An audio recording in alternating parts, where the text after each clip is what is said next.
നമസ്കാരം. 2023 October 7-ന് Hamas തീവ്രവാദികൾ ഇസ്രായേലിലേക്ക് കടന്നു കയറി ആക്രമണം നടത്തുന്നതിൻ്റെ ക്രൂരമായ ദൃശ്യങ്ങൾ അന്ന് പുറത്തു വന്നിരുന്നു. ഇതിലെല്ലാവരെയും ഞെട്ടിപ്പിച്ച ദൃശ്യങ്ങളിലൊന്നായിരുന്നു ഒരു ചെറുപ്പക്കാരനൊപ്പം നിൽക്കുന്ന പെൺകുട്ടിയെ ഹമാസ് തീവ്രവാദികൾ ബലം പ്രയോഗിച്ച് ഒരു ബൈക്കിൽ രണ്ടുപേർ അപ്പുറം ഇപ്പുറം ശേഷം നടുക്ക് ഇരുത്തിക്കൊണ്ട് പാഞ്ഞു പോകുന്നതും ആ പെൺകുട്ടി സഹായത്തിനായി നിലവിളിക്കുന്നതിൻ്റെയൊക്കെ തന്നെ ചിത്രങ്ങൾ. നോവ അർഗമാനി എന്ന ചൈനീസ് വംശജയായ ഒരു പെൺകുട്ടിയായിരുന്നു അത്. അവർ അവിടെ നടക്കുന്ന നോവ സംഗീത ഉത്സവത്തിൽ പങ്കെടുക്കാനായി എത്തിയതാണ്. ഒപ്പം അവരുടെ കാമുകനും ഉണ്ടായിരുന്നു. അവിനാറ്റൻ ഓർ എന്നായിരുന്നു അദ്ദേഹത്തിൻ്റെ പേര്. അവിനാറ്റിനെയും ഹമാസ് തീവ്രവാദികൾ തട്ടിക്കൊണ്ടുപോയിരുന്നു.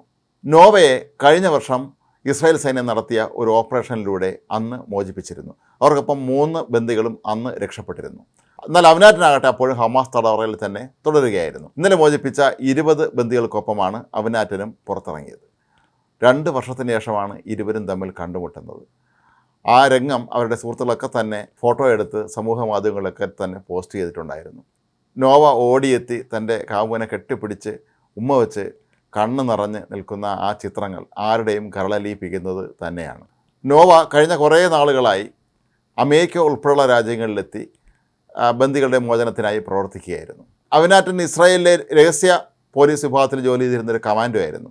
എന്നാൽ ഇക്കാര്യം പലർക്കും അറിയില്ലായിരുന്നു. ഹമാസ് തീവ്രവാദികൾക്കും ഇയാളൊരു രഹസ്യ കമാൻഡോ ആണ് എന്നുള്ള കാര്യം അറിയില്ലായിരുന്നു. SAS എന്നറിയപ്പെടുന്ന ഈ കമാൻഡോ സംഘത്തിൻ്റെ പ്രധാന ജോലി ഈ ബന്ദിമോചനവും അതുപോലെ തീവ്രവാദികളെ നേരിടുന്നതുമൊക്കെ ആയിരുന്നു. പക്ഷേ അവനതിന് തനിച്ചൊന്നും തന്നെ ചെയ്യാൻ കഴിയില്ലായിരുന്നു. നോവ പറയുന്നത് തങ്ങളെയൊക്കെ തന്നെ ഇവർ പാർപ്പിച്ചിരുന്നത് ഗാസയിലെ ഏതോ ഭൂഗർഭ അറകളിലായിരുന്നു എന്നാണ്. താൻ പിന്നെ ഒരിക്കലും അവിനാറ്റിനെ കണ്ടിട്ടില്ലായിരുന്നു. അദ്ദേഹം കൊല്ലപ്പെട്ടോ അതോ ജീവിച്ചിരിപ്പുണ്ടെന്നുള്ള കാര്യം പോലും അറിയില്ലായിരുന്നു. എന്തായാലും വളരെ ഭീകരമായ അനുഭവമാണ് തനിക്ക് ഹമാസ് തടവറയിൽ ഉണ്ടായത് എന്നാണ് നോവ പറയുന്നത്. തൻ്റെ കൺമുന്നിൽ വെച്ച് 2 ബന്ദികളെ ഹമാസ് തീവ്രവാദികൾ ക്രൂരമായി കൊല്ലുന്നത് കാണേണ്ടി വന്നു എന്നാണ് അവർ പറയുന്നത്. ഏതായാലും ഇവരുടെ പുനഃസമാഗമം ഏവരെയും സന്തോഷിപ്പിച്ചു.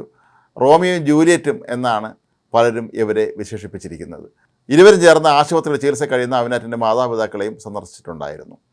ഏതായാലും കഴിഞ്ഞ ദിവസം നടന്ന ഈ ബന്ദിമോചനം അവരുടെ കുടുംബാംഗങ്ങളെ സുഹൃത്തുക്കളെയൊക്കെ സംബന്ധിച്ച് വലിയൊരു പുനഃസമാഗമത്തിൻ്റെ വേദിയായി മാറുകയായിരുന്നു. ആശുപത്രിയിലേക്ക് കൊണ്ടുവന്ന ഇവരെ കാത്ത് വീട്ടുകാരും സുഹൃത്തുക്കളും എല്ലാം നിൽക്കുന്നുണ്ടായിരുന്നു. പലരും ഓടിയെത്തി കെട്ടിപ്പിടിച്ച് പൊട്ടിക്കരഞ്ഞുകൊണ്ടാണ് 2 വർഷത്തിന് ശേഷം തമ്മിൽ കാണുന്ന തങ്ങളുടെ സുഹൃത്തിനെ അല്ലെങ്കിൽ ബന്ധുവിനെ സ്വീകരിച്ചത്. ഹമാസ് തടവറയിൽ കഴിഞ്ഞിരുന്ന പല ആളുകളുടെയും രൂപമാറ്റം തന്നെ വീട്ടുകാരെ ഞെട്ടിപ്പിച്ചിരുന്നു. പലരും എല്ലും തോലുമായ അവസ്ഥയിലാണ് ഉണ്ടായിരുന്നത്. അത്രയും ഭീകരമായ രീതിയിലാണ് ഹമാസ് തീവ്രവാദികൾ അവരെ ഈ തടവറകളിൽ കൈകാര്യം ചെയ്തത്.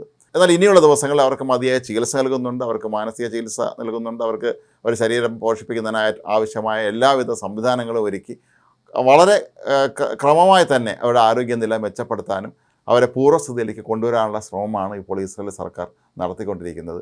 ഏതായാലും ഈ തട്ടിക്കൊണ്ടുപോയവരിൽ ഇത്തരത്തിലുള്ള ഈ കാമുക ദമ്പതികൾ ജീവനോടെ തിരിച്ചു വന്നത് ഒരുപക്ഷെ ഇവർ 2 പേരും മാത്രമായിരിക്കാം എന്നാണ് പറയപ്പെടുന്നത്. അന്ന് നോവ സംഗീത പരിപാടിയിൽ പങ്കെടുത്തിരുന്ന നിരവധി ചെറുപ്പക്കാരെ ഹമാസ് തീവ്രവാദികൾ കൊല്ലുകയും അല്ലെങ്കിൽ തട്ടിക്കൊണ്ടുപോയി തടവറയിൽ വെച്ച് ഹീനമായി കൊല്ലുകയൊക്കെ തന്നെ ചെയ്തിരുന്നു. ഏതായാലും കഴിഞ്ഞ ദിവസം നടന്ന ഈ ഒരു ബന്ദിമോചനത്തിൽ ഏറെ ലോകശ്രദ്ധ പിടിച്ചു പറ്റിയത് ഇവരുടെ മോചനം തന്നെയായിരുന്നു. കാരണം നോവയെ തട്ടിക്കൊണ്ടു പോകുന്ന ആ ദൃശ്യങ്ങൾ ലോകമെമ്പാടുള്ള ജനങ്ങൾ ആശങ്കയോട് കൂടിയാണ് അന്ന് നോക്കിക്കണ്ടിരുന്നത്. ഏതായാലും നോവ ജീവനോടെ തിരിച്ചെത്തി. കഴിഞ്ഞ വർഷം ഇപ്പോൾ അവരുടെ കാമുകനും എത്തിയിരിക്കുന്നു. അവർ 2 പേരും ഒന്നിക്കുന്നതിൻ്റെ ആ ഒരു നിമിഷം തന്നെയാണ് ഇപ്പോൾ എല്ലാവരും വാർത്തയാക്കി നൽകുന്നത്.